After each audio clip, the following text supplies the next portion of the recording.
Welcome to the Fisher Shop. What are you doing here? Hey Drew. We'll get back to that in a little bit. But first off, let's talk about this week's collaboration. If you don't know Drew Fisher over at the Fisher Shop, let me introduce you to him. I would consider Drew a fine woodworker. He does very nice work. He is careful, precise. He works predominantly with walnut, which I believe is his favorite wood. Drew does intricate work and makes really beautiful objects. He also tends to harass his neighbor. And I couldn't help but notice that the spindles on my neighbor's deck would be perfect. When I was pretty sure that he wasn't home, I ventured over and I used a reciprocating saw to borrow a few. So naturally, I brought the laser over to my neighbor's garage, plopped it down on the hood of his car, and burned in my logo. Oh, it came out so well. Sure, he appreciates that. What Drew doesn't seem to have is a lot of resin shavings all over his shop. And today, we're gonna fix that. So the basic plan that I'm working with is I want to make something that I can bring out to Drew. I can pretend that it's a gift, but I'm actually going to end up making him miserable. What we need to do is we need to start with something nice. Drew's favorite wood. His favorite wood is walnut, and that's perfect because out here we got lots of walnut. All right, let me take you over to my side yard. And over here I've got a number of little sheds that I rarely get into. Look at that. I forgot about that. Look at this section right here.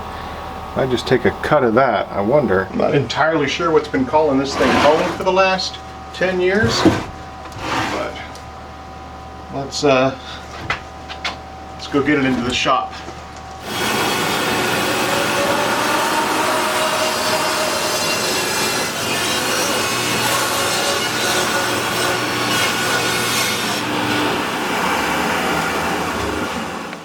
Okay, that is a gorgeous piece of wood. There's definitely some bug activity, or was at some point, which is fine. So here we go, here's some more of what we're looking for. Some of this, some of that. So I'm going to cut this into smaller pieces. I'm going to take that piece of wood back out to my shed. We're going to deal with this. We're basically going to try to infuse these pieces of wood and bark with resin. We've tried to infuse bark before, it hasn't been terribly successful. I'm going to try again. I'm picking a piece here as sort of a test. Let's call this one Wally. Wally walnut weighs 154 grams. I think you guys have seen me stabilize stuff before. It's a fairly simple process. It does involve some specialized equipment. This is my vacuum pot, and then I need a vacuum pump to suck all the air out, my homemade weight, and this keeps the material from floating. Stabilizing resin is not the same as epoxy resin. Resin is the umbrella term, and there's lots of different chemical compounds that fall into that. Stabilizing resin is super thin. We're going to try to penetrate deep into the material with this stuff, and then once it's in there, we heat the whole thing up, and that's what activates this resin. So until it's been heated up, you can just continue to use this over and over and over and over and over again.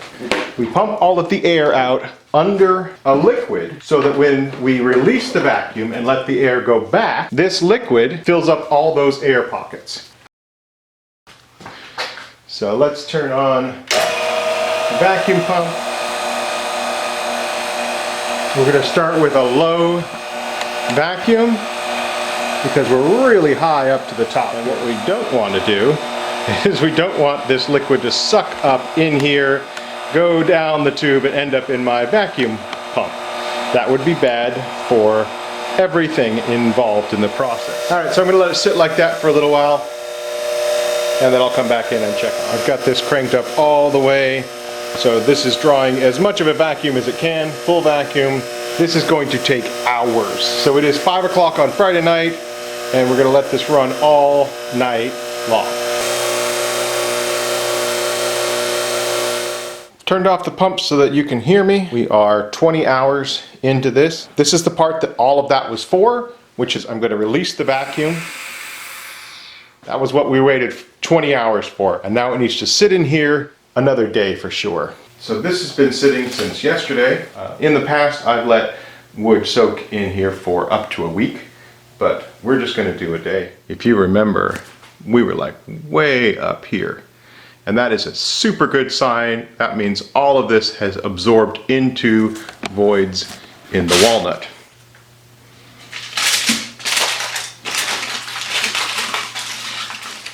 So this one here is too small. Not baked potatoes, I'm afraid. Huh. All right, take another piece. Oh, here's Wally. Wally? I named one. You named one? Yeah, well, we needed to get his weight, and you don't want to waste somebody if you don't know their name.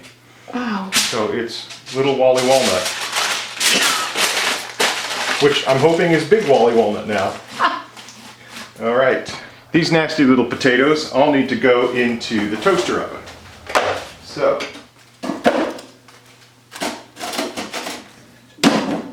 all right, it's at 250 degrees. Hey Siri, set timer 2 hours.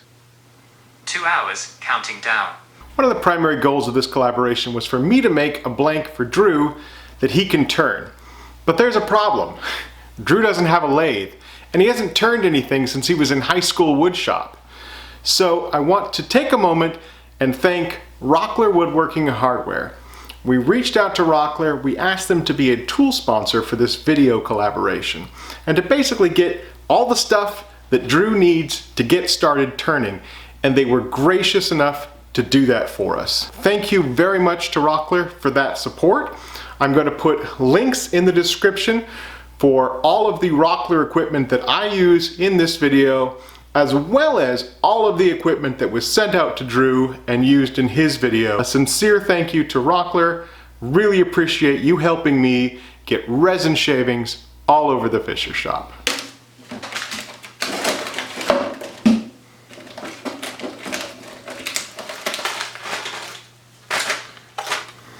That's the part we're interested in, the bark there. I think it's going to look really cool. Does anybody remember what it was? It's now 255. I think that's quite a bit of weight gain, which is good. Awesome. So many steps. This project has got so many steps. Let's move on to the next step. This is my Rockler silicone handle mold. You've seen me use this before. It's super slick. It allows you to make a 1.5 inch handle, but you can make it, well, I mean, technically you could make it 1 inch if you wanted to, all the way up to 7 inches. We need to size these down. I don't have a fence for this bandsaw, so I've just put a piece of tape over here, 1.5 inches from the blade.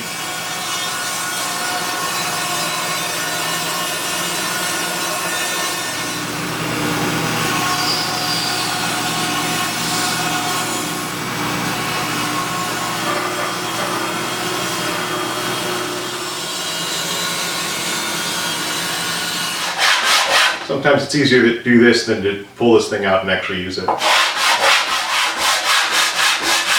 So this is actually a really cool looking piece. I think it's going to be exactly what we're looking for. Drew sent me something that I think would be really fun to incorporate in here.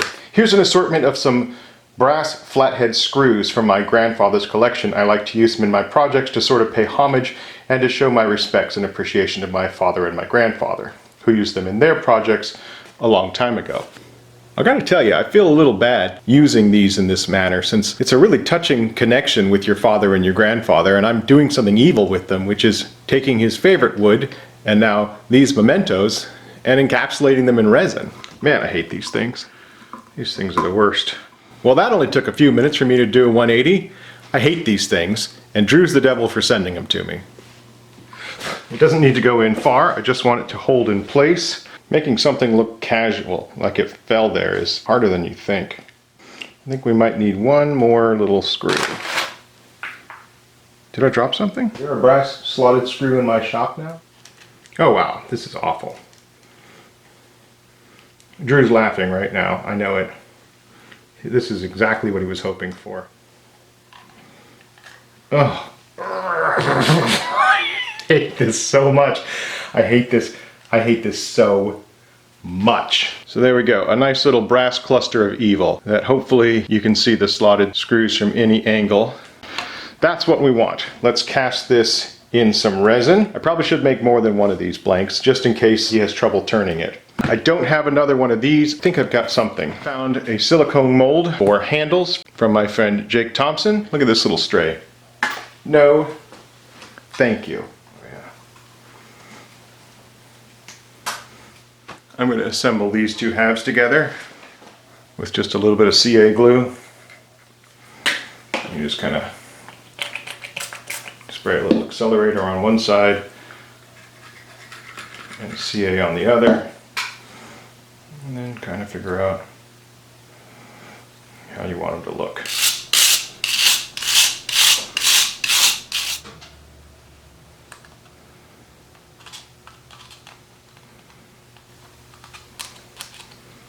Thank you so much for sending me these horrible little screws, Drew. I hope you get resin shavings in your socks. Go in your home. Don't you want to go to your home? Go in your home. I can't say what I want to say because there's preschool toys present. It's fun. Last one. Do I have another?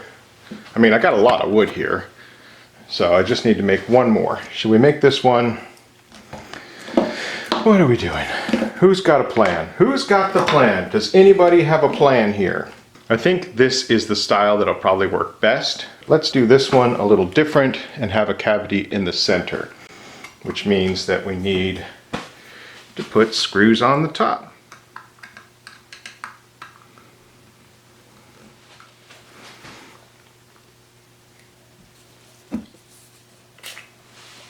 All right, so I'm happy with this. Now let's get the bench set up for casting.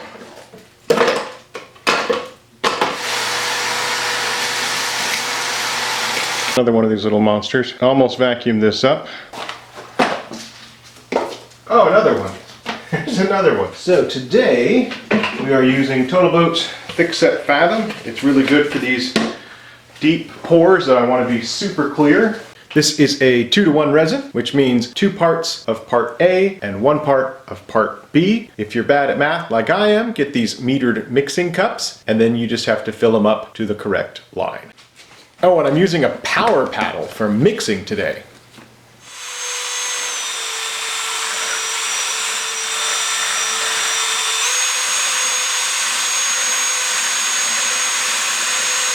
Adding 1 drop of dye to most of our clear resin mixes. You want something from the blue or the purple spectrum since it's the opposite to yellow on the color wheel. So I'm just going to add 1 drop of blue dye. Oh crap. No, that's way more blue than we wanted. Okie dokie. Well, that's a huge mistake.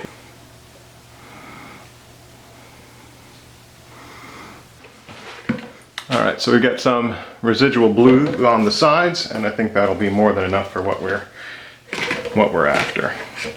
So let's try this again. Just a method of doing this poorly. Making mistakes is part of making stuff, so it happens. All right, take 2.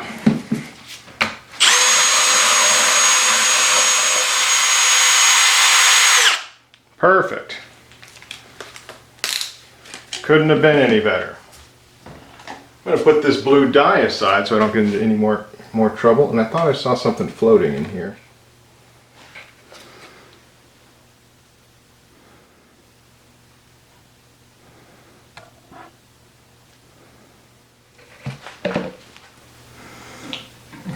Don't do that.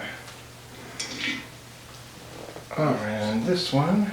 Oh nice, everything fits. Alright, and it looks like all of the blanks are sitting in here really nice. Oh look, that's where these are headed. To the Fisher shop. Top off any areas. See if anybody needs a top off. Okay. I think I've got 1 week before these have to get on their way to Michigan, so that should be more than enough time. The original ask for this video was for me to make a blank for Drew to turn into a screwdriver handle. From an overabundance of caution and a fair amount of anxiety, I've ended up with 8 blanks to send to Drew. My main issue with the first batch is I really like the orientation of them. I like the way the screws just kind of are flailing about, but I'm worried that In order to encompass the screws in the handle's going to need to be 1.5 inches in thickness. As with this one, the screws are dead in the middle and they're in a vertical orientation, which means that we can make this handle pretty small, under 1 inch in diameter. So it all comes down to a matter of preference. If Drew would rather have a larger handle or a smaller handle, I think both are going to look good, but now he's got the options to decide. Because I need to get 8 resin blanks from California to Michigan in 4 days. Oh my gosh. Welcome to the Fisher Shop. Today we're playing with a brand new lathe, and as you can see, this place is absolutely immaculate. And what we're going to do today is... Whoa! What are you doing here? Hey Drew. So I was just chatting with your neighbor, asking him if there was a good place to send resin shavings everywhere, and he said to come into this shop. Holy crap!